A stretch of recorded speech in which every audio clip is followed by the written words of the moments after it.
자, 민주당으로 한번 가보겠습니다. 민주당 당헌당규 바꾸는 문제. 이거는 이제 비공개 최고위원회 같은 거 하면은 이런 것들이 이제 안으로 올라오죠.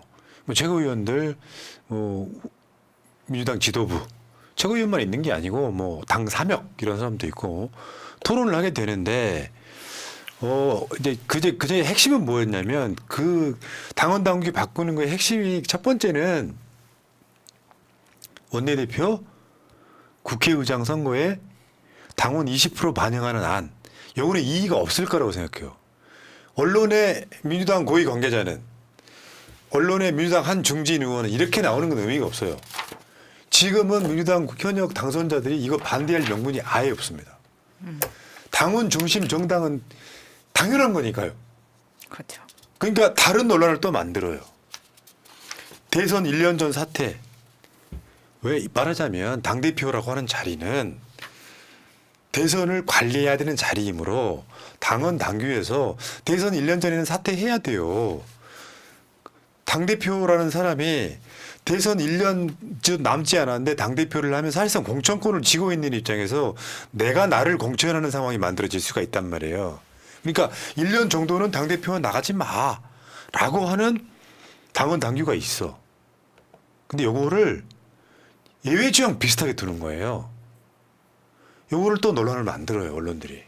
저는 이게 그러니까 이걸 주도하고 있는 사람은 장경태 최고위원이라고 보면 돼요. 왜냐하면 장경태 최고가 장경태 혁신위를 끌었던 적이 있어. 네. 자, 그래서 이번에 20% 반영안도 장경태 최고위원의 아이디어예요. 당권 대권 분리 규정 없애기로 했다. 근데 저는 이거는 탄핵 대비용이거든요. 뭐냐면 지금 상황에서는 그대로 탄핵을 안 당한다고 하면 2025년이지, 그러니까 2026년이죠. 지방선거가. 그게 6월 달이잖아요. 6월 달인데 당대표를 계속 가면 이재명 대표가 당대표를 연임하면 그 해 2026년 8월 달까지란 말이에요. 그런데 윤석열 임기는 그 다음 몇 개월이 끝나는 거예요. 그러면 이재명 대표가 그때 물러나면 대선을 못 나가요.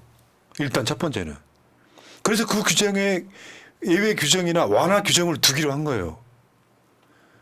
그런데 여기에 조금만 더 해석을 해보면 윤석열이 탄핵당할 수도 있는 지점까지 가버려요. 공교롭게도. 그러면 언제 이렇게 돼야 될지 모르기 때문에 이런 규정이 필요하다는 거죠. 그런 지점들을 한번, 그러니까 이게 이제 이 당헌당규 바꾸는 거의 핵심은 왜 거기 말고도 선거를 유발한 사람이 있을 때 우리는 거기에 출마를 시키지 않는다라고 하는 것도 없애자. 왜냐하면 억울한 사람 생기잖아. 맞아요. 검사 독재 정권 때문에 억울한 사람 생기잖아. 난 다 일리가 있게 봤거든요. 그럼 읽어보세요. 당헌당규 개정 시한 주요 내용. 당대표 최고위원회 대선 출마 시 선거 1년 전 사퇴 규정 완화. 이것을 전국 단위 선거 등 사유가 있으면 사퇴 시한 변경 가능한 것으로. 그리고 부정부패 연루자에 대한 자동 직무정지 폐지. 당 귀책 사유로 재보궐선거 시 무공천 규정 폐지. 국회의장단 후보, 원내대표 선출의 권리당원 투표 결과 20% 반영. 그 위에 메뉴에 있잖아요. 당대표 최고위원회 대선 출마 시 선거일 1년 전 사퇴 규정 완화. 여기에 보면 전국 단위 선거 등의 사유가 있으면 사퇴 시한 변경 가능. 전국 단위 선거가 윤석열이 중간에 탄핵되면요. 보궐선거거든요. 전국 단위 선거잖아요. 그렇죠. 지방선거도 전국 단위 선거고. 그래서 이게 약간 좀 왜냐하면 그때 가서 막 급하게 당무위원회, 중앙위원회 열고 통과시키는 것보다 예외 규정들을 만들어 놓자. 이건 이재명 대표만을 위한 당헌당규 개정은 아니거든요. 이걸 또 이렇게 왜곡시키는 거고. 당 귀책 사유로 재보궐선거 시 무공천 규정 폐지. 이것도 약간 비슷한 맥락이라고 좀 보시면 될 것 같습니다. 그러니까 원래 법이나 규칙이라는 게 워낙 일률적으로 정해놓다 보니까 예외적인 상황에 대응을 잘 못하거든요. 근데 지금 우리가 그 예외적인 상황이 얼마나 동시에 발생할 수 있는지를 지금 한꺼번에 목도를 했잖아요. 그러면 당연히 규정을 바꿔놔야죠, 미리. 여기 봐봐요. 여기 그다음에 지금 저게 타임라인 시점이거든요. 아까 말씀드린 그 내용인데 26년 6월 달에 지방선거가 있어. 그럼 이재명 대표가 대선을 출마하려면 윤석열 임기를 다 채운다는 가정하에 2023년, 27년 3월달에 대통령 선거니까 1년 전이면 26년 3월달에 사퇴를 해야 돼요. 그 지방선거 3개월 전에 사퇴를 해야 되는 그럼 상황이 안 오는 되죠. 거예요. 진짜 임기는 8월달까지인데 그러니까 전국 단위 선거가 있을 때는 예외 규정을 두자. 그리고 솔직히 말해서 뭐 익명의 관계자 말로 저 언론들한테 이야기를 하는데 지금 이재명 말고 대선 나갈 사람 누가 있냐고요. 없죠.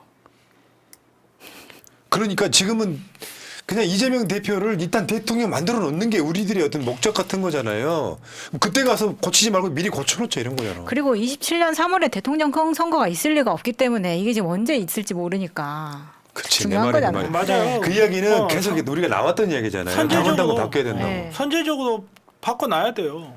근데 이런 측면도 있어. 윤석열이 탄핵이 되고 나서도 그때 바꿔도 사실 그렇게 위법한 건 아니에요. 예외 이게 규정이. 법은 아니기 때문에 이게 법은 아니기 때문에 상관없죠. 근데 그때 또 논란이 되느니 미리 해야죠. 네. 그래서 근데 이게 이제 마치 확정이나 되는 것처럼 조중동 부류에서 또 한겨레 경향까지 다 난리를 쳐요. 이재명 뭐 일극 체제인데 뭐 벌써부터 그러냐. 근데 다 익명이야. 그렇게 살지 마. 그래서 민주당은 지금부터 이제 의원총회도 보고도 하고 선수별로 만나 토론도 하고 그러면서 이걸 완성하겠다 이런 거거든요. 문제는 이 논란이 이렇게 시선으로 가잖아요. 당원들의 당내 경선, 원내대표 경선, 국회의장 경선 또는 지역 저 광역 있잖아요. 서울시당위원장, 뭐 경기도당위원장 뽑을 때도 당원들의 뜻을 많이 반영하겠다는 건 변함이 없습니다. 이재명 대표가 총대 맨 거예요. 시선은 이쪽으로 돌아가 있는데 당원들 뜻을 20% 반영하는 거에는 변함이 없을 걸로 봅니다.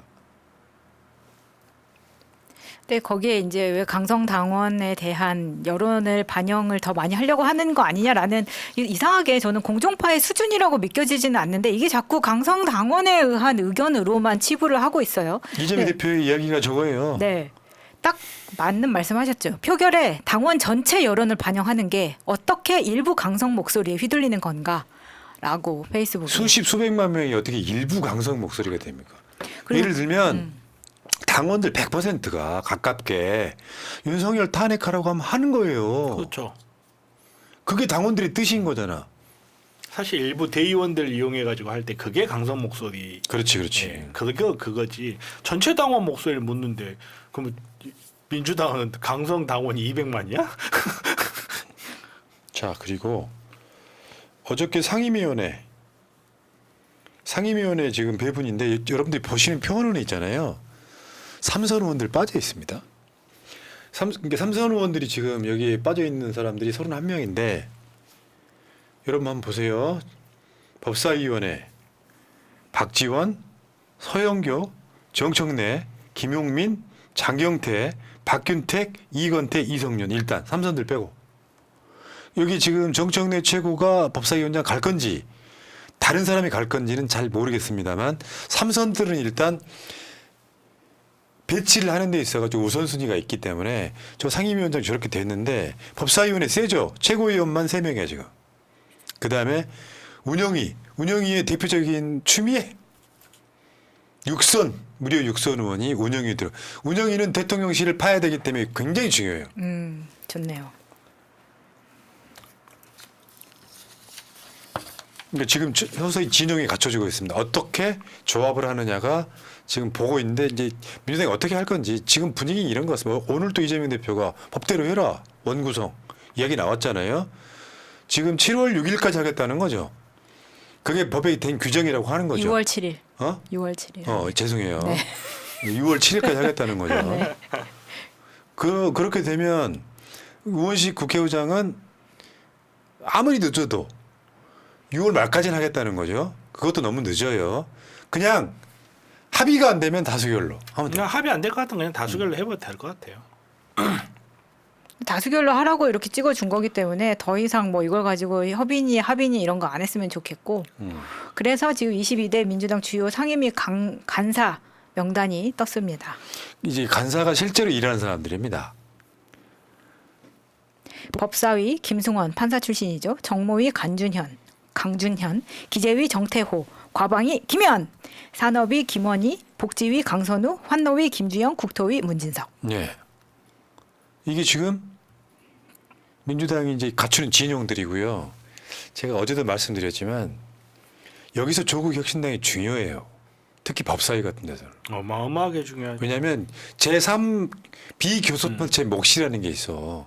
어떤 경우는 의석, 그러니까 상임위원장은 다수결로 국회 본회의에서 뽑아버리면 돼요. 전부 다 민주당이 할 수 있다고.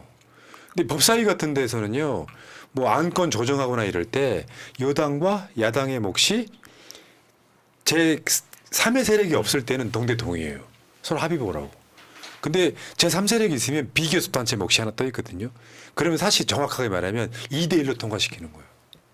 그리고 어제 말씀드렸죠. 국회에 의원들 연구 모임이 있어. 연구 모임 조건이 국회의원 10명 이상이면 지원금이 내려와요. 연구하라고. 검찰개혁 연구 모임 그러면. 근데 하나 더 있어 조건이. 다른 당이 있어야 돼. 한 당으로 하면 안 돼. 그때 조국 혁신당이 들어가주면 돼 한 명씩. 한 맞아요. 명씩. 그러니까 조국 혁신당의 역할에 대해서 무시할 수가 없는 게 세상의 모든 거에는 버퍼가 있어야 돼요. 촉매가 있어야 되거든요. 조국 혁신당 그 두 개를 다 할 수 있어요. 그러니까 필요한 경우에 예를 들어서 한동훈 특검법 같이 필요하지만 일시적으로 사람들 눈에 안 보이는 거라든지 굉장히 선명성을 드러낼 때 조국 혁신당 같은 게 먼저 나가서 촉매 역할을 해줄 수도 있고 예를 들어서 뭐 윤석열에 대해서 탄핵 논의가 엄청 활발해. 그럴 경우에 근데 정치적으로 그게 역풍이 불 수도 있어요 분명히. 그 역풍이 불 때 사실 조국 혁신에 대신 맞아줄 예. 수도 있거든요. 굉장히 중요한 역할을 하기 때문에 제가 아까 보여드렸던 그 명단에 다시 말씀드려요. 삼선 의원들 명단은 빠져 있습니다. 31명이 빠져 있다고. 왜 빠진 거예요? 법사위 그러니까 상임위원장 후보들이기 때문에 이 사람들 중에 이제 해야 될 사람들이 있잖아요. 원래 이제 언론에 나왔기도 했지만 상임위원장은 3선 위주로 하겠다라는 게 원칙이에요. 여러분들 그 추미애 의원 6선을 법사위원장 시켜라고 하지만 현실적으로 좀 어려운 그렇죠. 부분들이 있어요. 네. 그러니까 그런 분들은 그냥 파워 있게 뭔가를 하고 그렇죠. 있는. 그러니까 오히려 격이 국회의장과 안 맞죠. 거꾸로 격이 안 맞죠. 뭐 이런 상황들이 있어서 31명은 이제 상임위원회는 뭐 예결위까지 포함하면 18개니까. 근데 31명이잖아요. 그러면 누가 그러니까 상임위원으로 할 건지에 대한 배분이 안 끝났기 때문에 지켜보자 이런 거고. 어제 법사위 진영을 보면 민주당이 무조건 가져온다. 일단은 최소 법사위 운영위는 민주당이 가져온다. 이렇게 보시면 될 것 같습니다. 불가능하지가 아니라 그렇게 돼요. 걱정하지 마십시오. 최소한 1년 정도는 이렇게 운영하면서 윤석열 탄핵이 저는 될 것 같아 이렇게 봅니다. 막을 방법이 없어요. 저쪽에서. 상임위원장 다 가져오는 거. 여기까지 하겠습니다. 마그마님, 윤석열 탄핵 수고 많으십니다. 우리가 한 건 아니고요. 여러분들이 하시는 거죠. 내일 모임에 많이 나와주시면 됩니다.